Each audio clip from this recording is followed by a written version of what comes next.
Found a leak in your polytubing irrigation line? Today, I'm going to show you a couple ways to fix damage in polytubing and polypipe like this. It's actually really easy to fix the polytubing itself and can be done in just a few minutes with no experience required. I'll show two common situations you may run into and how to easily deal with them. This fix works for both mainline tubing and microtubing lines. All you'll need is some scissors or pipe cutters, a correct-sized polycoupler, and, if the line is buried, something to dig out around the damage so you can have space to make the repair.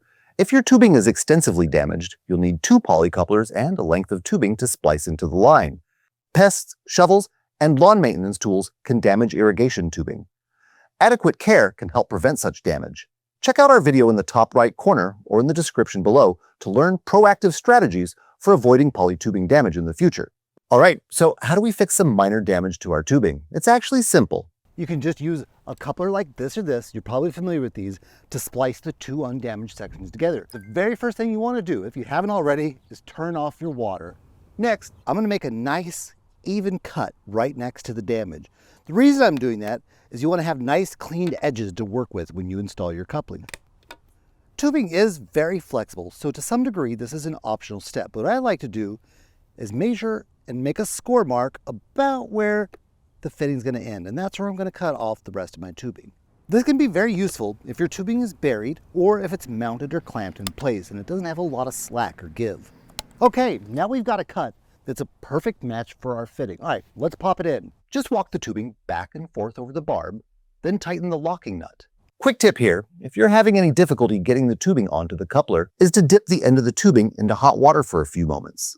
Be careful not to burn yourself, of course, but this will soften up the tubing considerably and make it significantly easier to put it on over the barb. Really quick, before I cover the next method, help others find this video by hitting the like button. And if you have any questions, please don't hesitate to leave a comment. I read and reply to all the questions we get.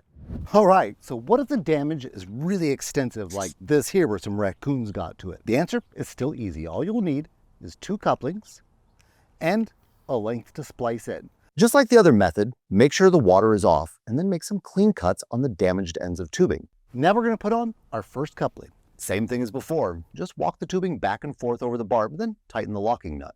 Now I'm going to put on the other coupling so I can judge how long of a length I'm going to splice in. I'm just going to eyeball this one, but just like we did with the previous one, you could score it with a pair of scissors or something first. Now I'm going to connect the two pieces together and splice in this little bit of replacement tubing. What's nice about these twist and lock fittings that I'm using is that if I cut too much or too little tubing, I can easily remove them and make a new cut without throwing away the fittings like you would with barbed or compression. Check out our video on how to reuse polytubing fittings in the top right or description below. If you'd like to learn 16 more tips to keep your irrigation system running smoothly and efficiently, check out the video right there.